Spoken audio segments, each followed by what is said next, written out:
And now it's Deborah Kobylt Live and Little Italy Podcast. Hi, everybody. Thanks for joining us today on our podcast. And please welcome Marianna Gatto. She is the executive director and co-founder of the Italian American Museum of Los Angeles. I'm thrilled to have you joining us today. Thanks for joining us, Marianna. Deborah, thank you for having me. Very exciting. And I recently paid a visit again to the museum, and we couldn't leave. We closed it down, right? It was a fascinating look into the journey of Italian Americans coming not just into Los Angeles, but into the country. So there's a lot to go over about this museum. First of all, tell me, what is the mission of the museum and why did you undertake this? It's a big one. Well, so the mission of the Italian American Museum of Los Angeles is to showcase and preserve the history of Italians and Italian Americans in Southern California and the nation. Many people aren't aware that Los Angeles is home to the nation's fifth largest Italian American population, and that our history here is actually quite long. It spans nearly 200 years to 1827. Italians and Italian Americans have contributed to every aspect of the city's development, and really its character. They've been integral in shaping its character, and that's what the museum explores. The reason I got involved to kind of address your second question is growing up in Los Angeles, there wasn't much of a mirror for Italian Americans. I often wondered, well, what is my family doing here? Don't, all Italians come from New York. How is it that, where do I belong in the Los Angeles mosaic? And when I was in college, an undergrad, I learned about a building on the edge of downtown called the Italian Hall that had been constructed in 1908 and served as a community gathering place. At that time, there was an effort being made to restore the building, which had really languished after years of, not really being cared for. And I walked into the building and it just kind of spoke to me. I said, this needs to be a museum and I want to be the director. Wow. So it's kind of one of those my lips to God's ears moments. And I'm obviously, this is a very abbreviated explanation. It took, quite a bit of work and many years after that, but, here we are. Yeah. You know what I found fascinating, people who haven't been there yet, there's a little speakeasy door, right? So you really get a feeling for what was going on in that building from 1908 on. Tell us about that little door that's still there. Okay, so, the Italian Hall is built at the turn of the century. At that time, that part of downtown Los Angeles was really the heart of LA's Little Italy, or one of its Italian neighborhoods, I should say. And on the ground floor, when the building opened, there was a very elegant saloon owned by Italian immigrants. And of course, when prohibition became the law of the land, the saloon was forced to close.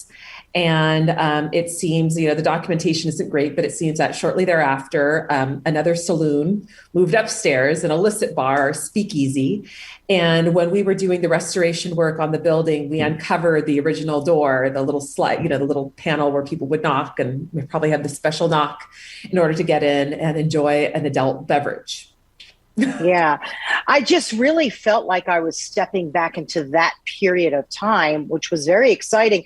Also, it's right there next to Olivera Street. Mm-hmm. Tell us a little bit about the history of Italians and the Mexican people. I'll bet you it's something that a lot of people don't know. So one of the, as I mentioned, the first Little Italies, or the earliest Little Italies in Los Angeles, was located at the plaza where Olivera Street is today. And that is one of the oldest parts of the city. Interestingly enough, that's kind of where LA began, if you will, as a colony of Spain and then ruled by Mexico. But one of the things that drew people to Los Angeles, including Italian immigrants, was the agricultural industry and the wine industry. So way back in the early days, Olivera Street was actually called Wine Street. And there were numerous Italian-owned wineries on Olivera Street. There's actually an Italian restaurant on Olivera Street at one time. Now we think of it as mostly, relating to the city's Mexican history, Mexican culture. But it was kind of like this cross section where all of LA came together: the Chinese American community, Italian American, French, Mexican, of course, even the African American community, all kind of, lived and did business around each other in this part of downtown. And I think what you were getting at was in early Los Angeles, before Italian women started to arrive in significant numbers, a lot of Italian men intermarried with the Mexican community. Yeah. And that was just something that I think people didn't realize. They had a lot in common, right? Their religion, they were Catholic, family, food. There is a lot more in common than we think about, actually, absolutely. Right?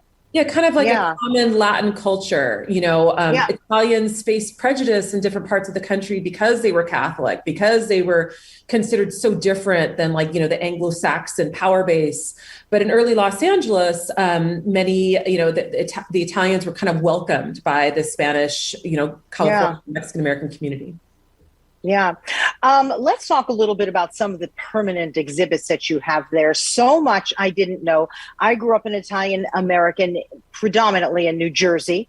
And no, it's not like the Jersey Shore people, please. It's really not, that show. It's like, why did that give us a bad name? It's like, oh, you're from Jersey? It's like, well, yeah, but, right. But let's talk a little bit about some of the permanent exhibits. One I found interesting was Italians in Hollywood, especially back in the day, right? We were often in the background. And by that, I mean, we were the grips and the people that were handling the equipment. And often Italians were more the clown, right? Mm-hmm. Could you tell us a little bit about that, how we were portrayed in Hollywood back then? Yeah, so, in the really, really early days of Hollywood, we're talking, kind of the silent era, a lot of Hollywood films kind of reflected this idea of who are these Italians invading our shores? And they're bringing, all these kind of horrible things to America, crime and what have you. So really from the earliest days of Hollywood, Italians were portrayed in a negative light. And then as you moved into, the 1920s and 30s, you saw the kind of the birth of the gangster film. Many of us think of The Godfather as being the first mob film, but which I think, describing this such really doesn't do it justice. It is one of my favorite films, just for the record. It's a beautiful piece. Oh, me too. But really from the earliest days of Hollywood, there was this idea that Italians were others and they didn't really belong in America. And so you saw that kind of reflected in those films. And still today, overwhelmingly, unfortunately, Italians are still portrayed as kind of criminals and not very well educated. And, in this day and age where we're talking about representation, I personally feel, the way in which we are represented really needs to be examined a bit deeper. Oh, yeah. I mean, I've interviewed some Italians, one who was responsible for the Tomcat, right? That the plane and others who have worked with JPL to launch some of the rockets into space and in Mars. I mean, good heavens, we've come a long way. And which is why I actually enjoy interviewing Italians from all walks of life, right? The famous ones, those that people don't know about, those in science and math and history, which is why your museum is so exciting, because you really do go through so much of that, particularly those permanent exhibits, which are so well documented. Let's talk also about very often what the Italian Americans had to go through in terms of prejudice. Some of what was there in the exhibits, again, I didn't know about, including lynchings, didn't realize what we had to go through. Could you tell our audience about some of that? Sure. So, in a very short period of time, from the late 1800s to the early 1920s, some 4 million Italians arrived on American shores. And the primary reason that they were, they came to America and why they were recruited to come here was to be the cheap labor. for this nation that at the time our economy was booming and we needed people to work in the mines and the mills and in the sweatshops and in the fields. And Italians really provided that source of labor. So while we needed these immigrants, the reception to Italians was not always positive. In some cases, there was, really horrific racism and prejudice, discrimination. One of the places that you saw this a lot was in the American South. A lot of Sicilians began settling in New Orleans in the late 1800s, early 1900s, and because in part of their darker skin, and they weren't really aware of America's kind of racial hierarchy. They were sometimes described as like an in-between race. They weren't white, and some people thought that they leaned more towards being colored. And there were actually some famous cases where, Italians were, forced to attend segregated schools, or they could not prove conclusively that they were white. And in some places they were just despised because they were Italian. And one very famous lynching that took place in New Orleans in the 1890s involved 11 Italians who were accused of murdering a police captain, and they were acquitted. But an angry mob that included, thousands of residents, some of the most respected residents of the city of New Orleans, lynched these 11 men.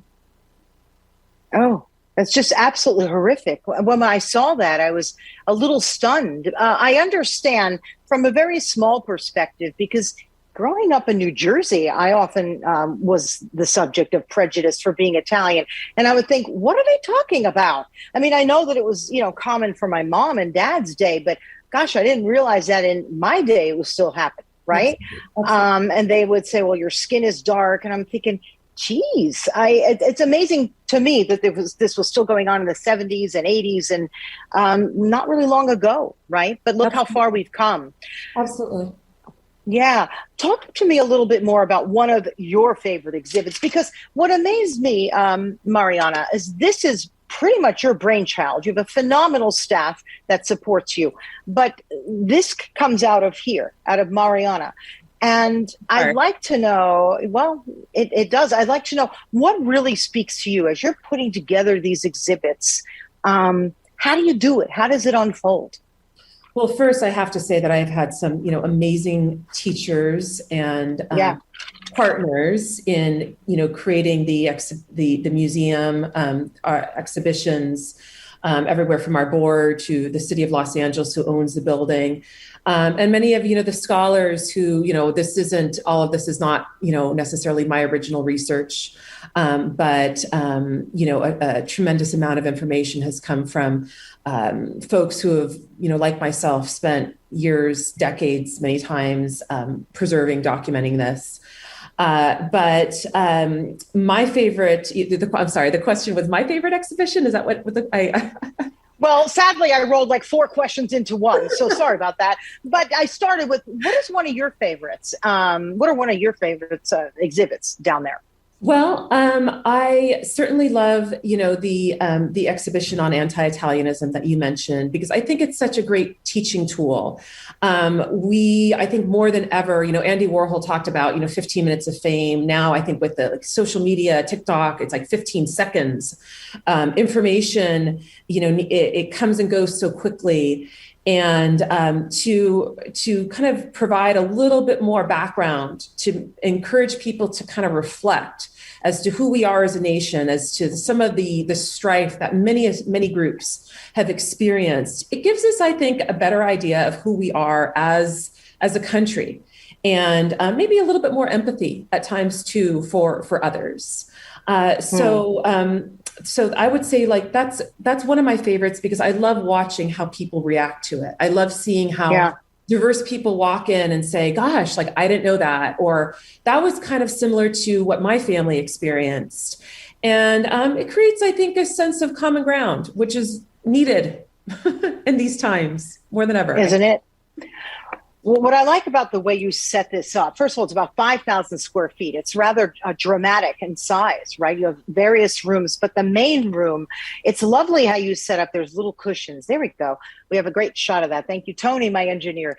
You can sit there and really take in the information. It's very exciting. I mean, you have, and modern, I will say, housed within this beautiful building from 1908, as I said. And you have some of the information there on on glass, right? And it could you tell us a little bit about it? You probably do a way better job than I am explaining how we look at it. So, our permanent exhibition is kind of designed to attract both like the more casual visitor and the more interested visitor alike.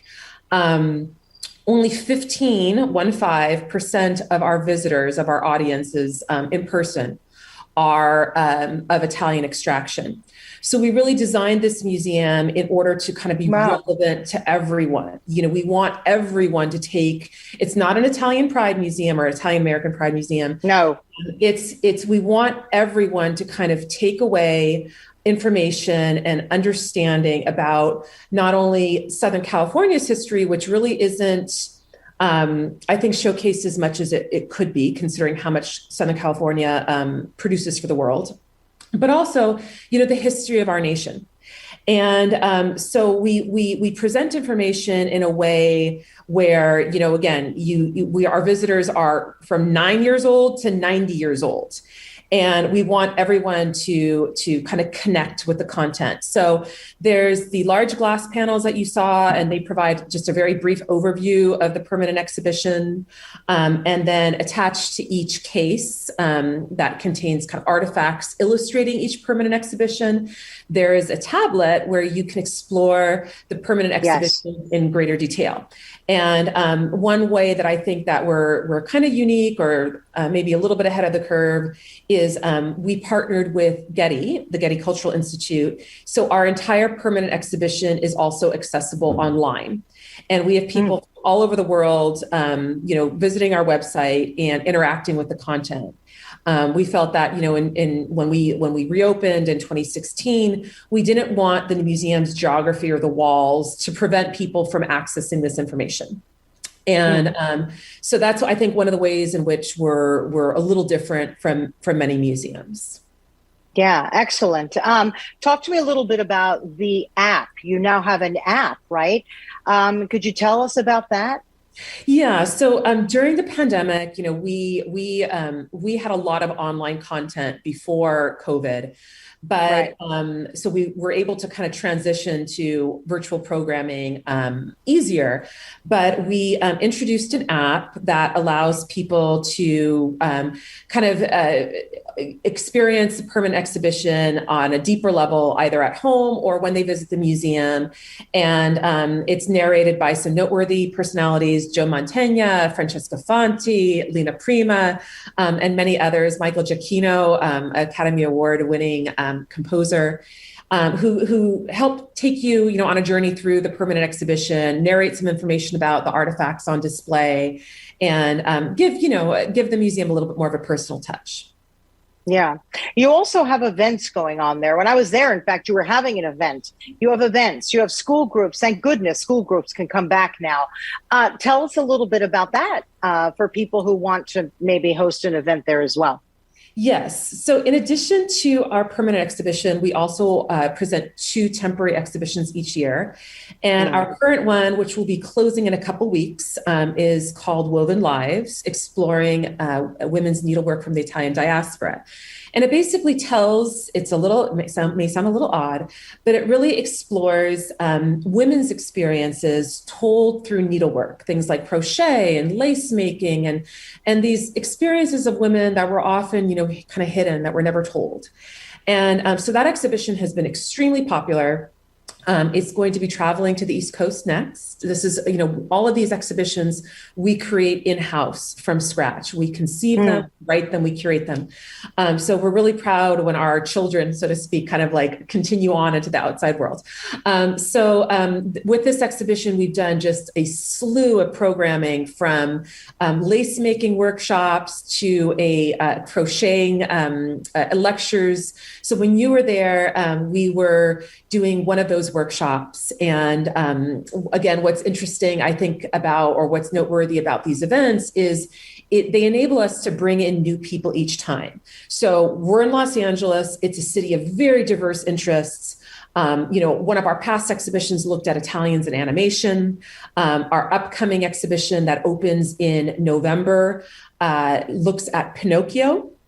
And we can talk about that more in a minute, but we do just a variety of programs to really attract, people who may not be totally enticed by Italian history, but they're interested in crocheting, or they're interested in making their own magazine, or they're interested in learning about the experience of Italian Jews during the Holocaust. So we also do a lot of very fun events. Who doesn't like Italian food and wine? One of our largest events each year is Taste of Italy. We didn't have it this year. We didn't have it this year or last, or in 2020, unfortunately, because of the pandemic. This year, when we were, setting out to plan it way earlier in the year, we just discovered that the restaurants hadn't recovered yet, but we'll be back in force next year.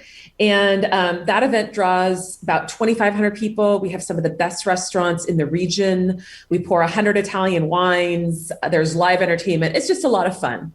Again, we're always, I mentioned what our mission is, but really what at the heart of it is also to create community and get people off their phones, out of their homes, and interacting with each other.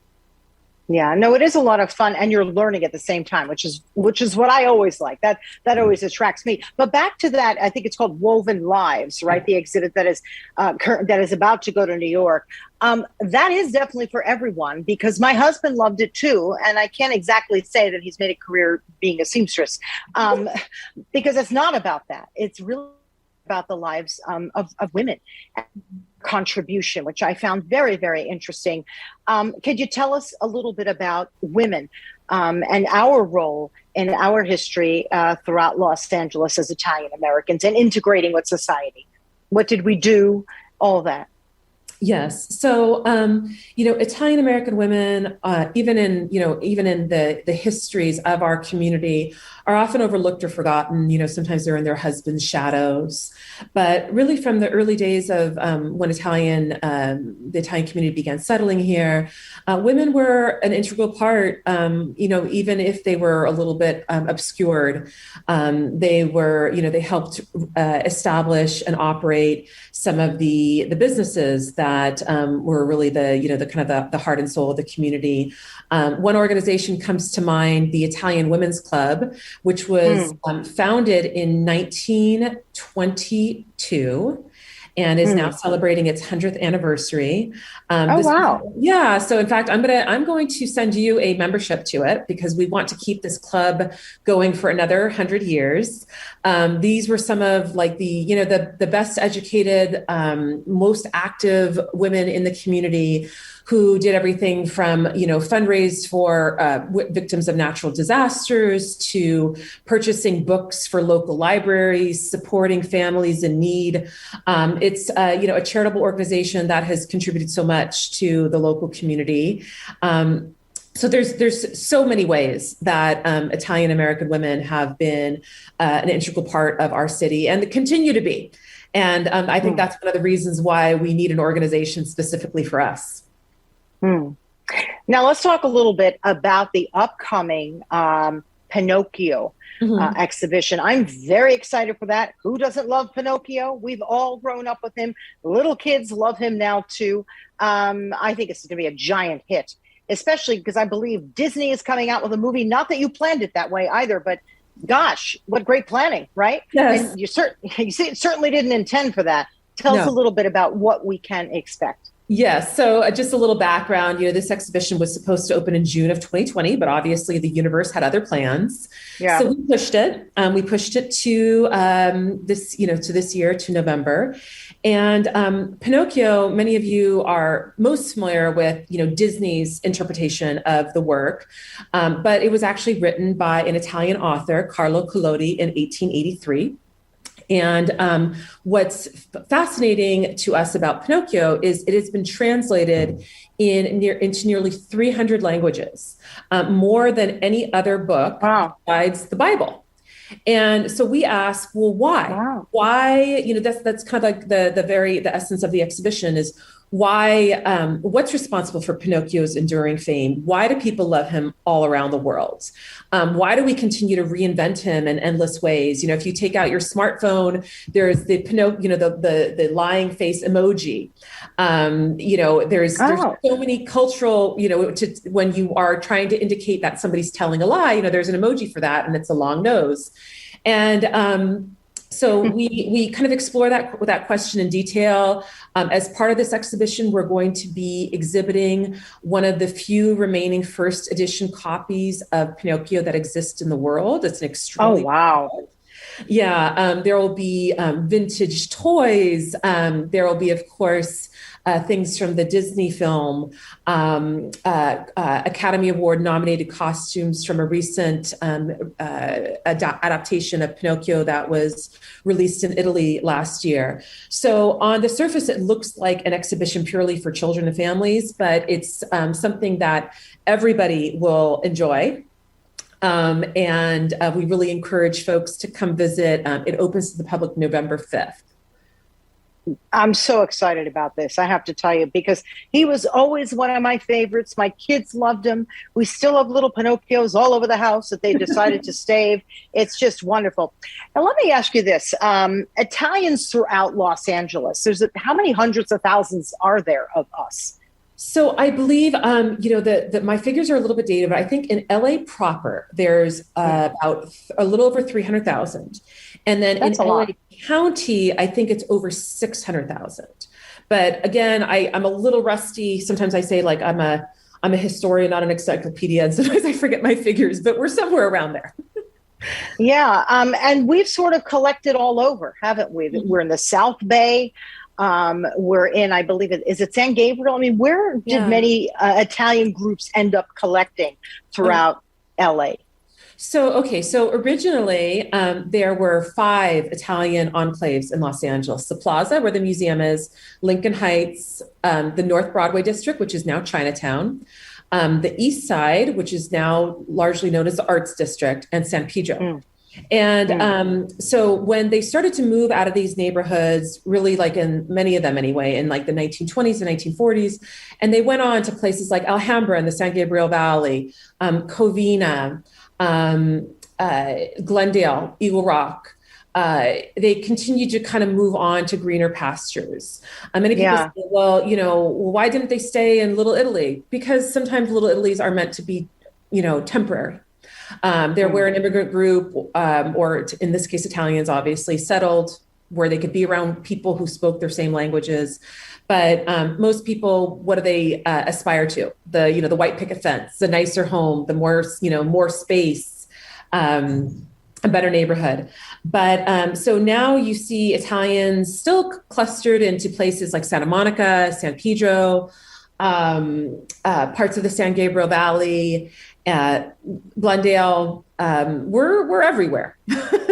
We are everywhere. And I love that as a museum, you sort of collect us all together. I try and do the same thing with our show, because we're stronger if we stick together, right? And we tell each other stories, which is what I think is wonderful that you do. Okay, I'm going to put you on the spot a little here, and I'll actually go first. Okay. What is something about the Italian culture, the Italian history and heritage that surprised you? I'll give you an example. When I read that It's a Wonderful Life was actually conceived by an Italian. I did not know this until I went to your museum. Can you tell us a little bit more about that story and about other stories that people will go, oh, I had no idea?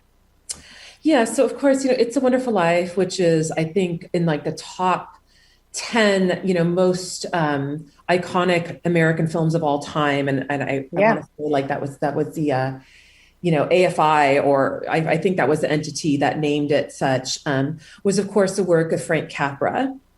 And Frank Capra came here as a child. He was immigrated from Sicily, and he actually settled in Lincoln Heights, right next to the museum. He sold newspapers as a boy on the corner across from the museum. And, he created so many amazing films, Mr. Smith Goes to Washington, you name it. And the character of Jimmy Stewart's character in It's a Wonderful Life was in part modeled after A.P. Giannini, who was, the founder of the Bank of Italy, which is now the Bank of America. A lot of people don't realize that. The Bank of Italy was the first bank for the common person, not just for Italians, but, they established branches for women right after women got the right to vote, branches that were operated by and for women. Giannini hired tellers and associates that spoke Chinese, Spanish, Greek, you name it, to really bring in these different communities that were they were working towards the American dream and were ignored by other banks. So that's a whole nother story. But so Frank Capra, what an amazing figure. Gosh, there's so many incredible stories within the museum. The telephone. The telephone, yeah. Meucci, so, 16 years before Bell, Alexander Graham Bell, Meucci was demonstrating this invention, but he was incredibly poor. He wasn't able to renew his patent. And he died in obscurity. Recently, I want to say about 15 years ago, Congress acknowledged him as the true inventor of the telephone, or having played, the integral role that he did.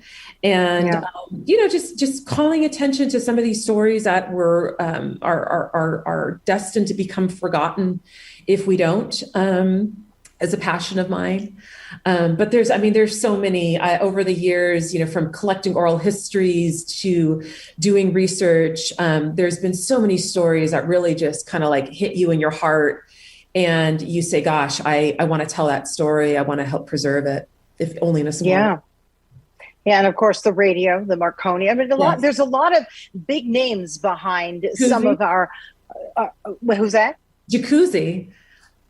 Yeah. Okay, I didn't even think about that one. Okay, that's a good one. Sorry, Tell me more about. Well, in a nutshell, like there's the story of the Jacuzzi. I'm going to do this really fast, but these were a family of brothers who came here around World War I.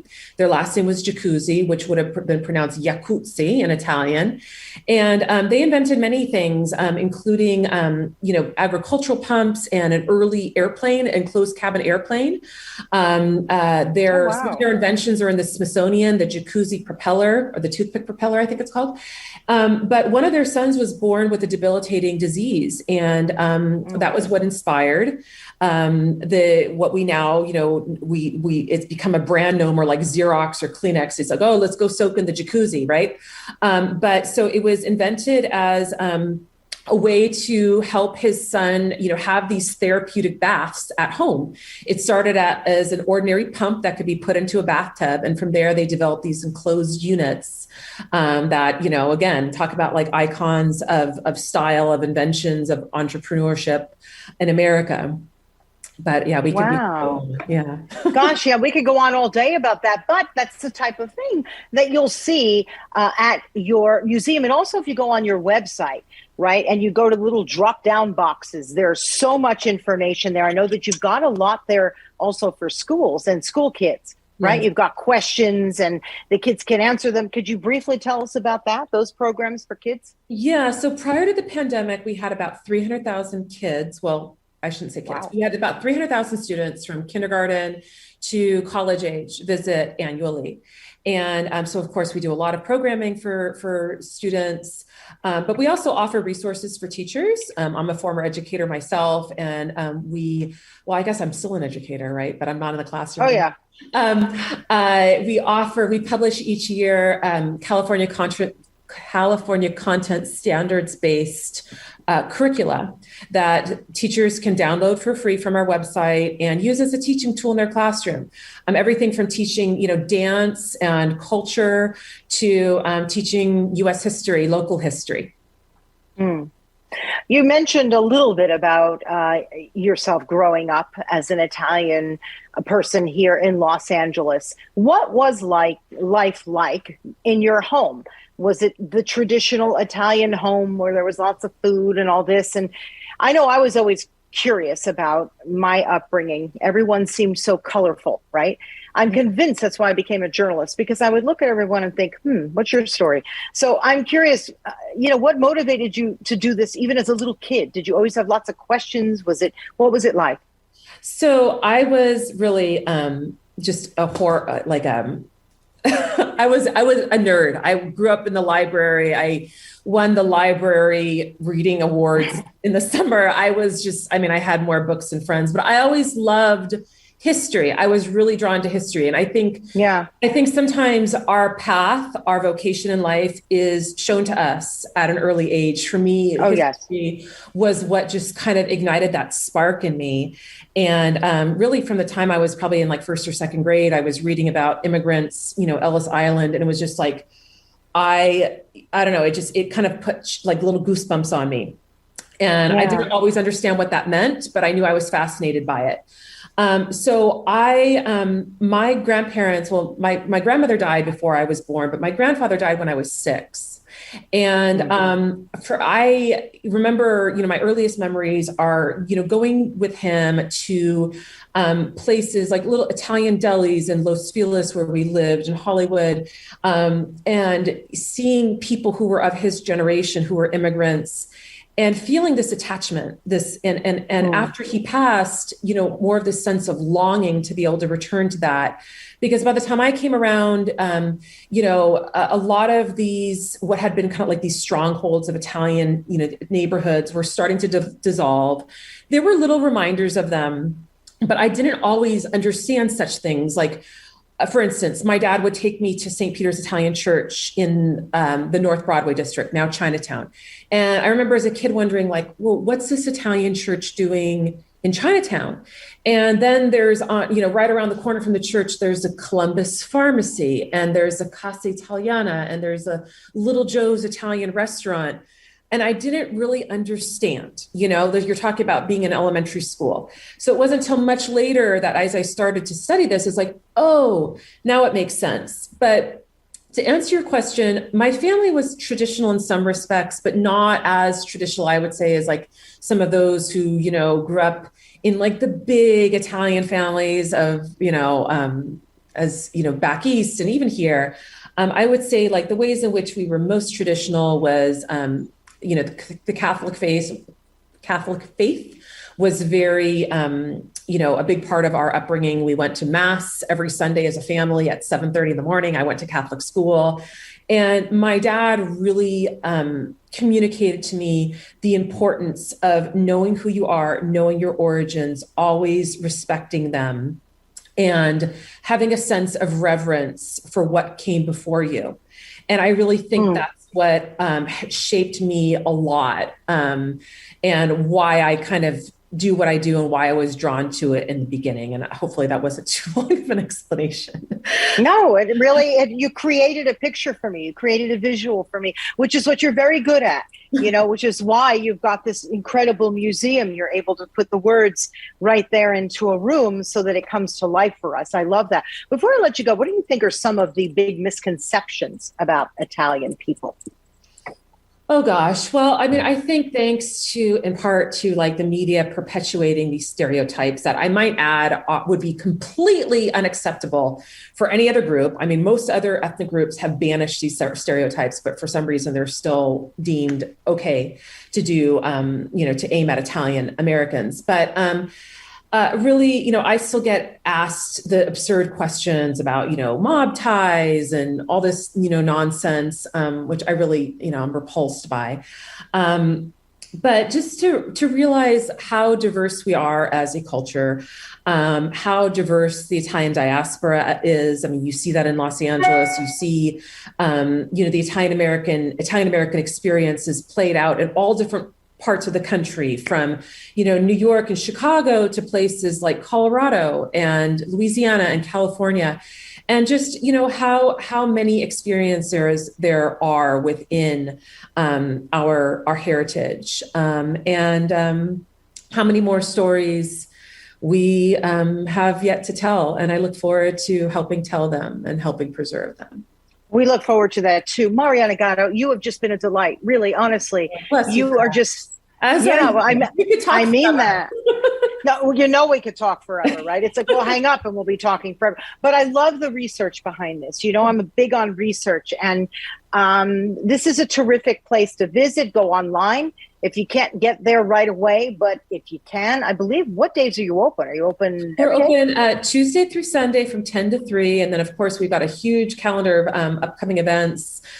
You can check out all of what's going on our website, imla.org, or follow us on, Facebook, Instagram. We're everywhere. And then, of course, if you'd like to join, we're a nonprofit. A membership start at $25, and you're helping, preserve, this history and help us, continue our mission. Yeah, I just want to say one more thing. If anybody goes on any of your pages, you're a terrific cook too. You've managed to continue that tradition as well. That is one that I've broken a little bit. My entire family, terrific in terms of, Italian meals, cooking by hand. That's one that sort of passed me by, but you are a come on over. I'll cook for you. Cooks need people to feed. And when I'm cooking for myself, it's like I'm eating crackers and cheese and crackers. But also wanted to mention one last thing, that admission to the museum is free. We welcome your donations, but admission is free. So, bring the whole family. If you're a teacher, bring your school group. We'd love to see you there. Yeah, wonderful. Thanks so much, Marianna Gatto. The Italian American Museum, of Los Angeles, right there on Main Street. Wonderful area. You can walk over to Olivera Street. Lots of history, lots of fun, and you can sort of relax as you're going through the museum and take in all the information. I felt like I was actually part of each exhibit as I was watching and reading them. So that was really spectacular. Please visit the museum. Please donate if you'd like. There's a lot more history to come. And don't forget, Woven Lives, I believe, ends this week or next week, and then Pinocchio next month. So, and lots more after that. Thank you so much for joining our Deborah Kobylt Live and Little Italy podcast. I'm your host, Deborah Kobylt. And thank you again to Marianna Gatto for joining us today for Italian Heritage Month as well. So you'll find us on all video and audio platforms, whether it's Facebook, YouTube, iHeartRadio, whatever. Just put us in and you'll find us. Anyway, thanks everybody for joining us. Tell your friends. We'll see you next time. Bye-bye. Thank you so much. Bye-bye.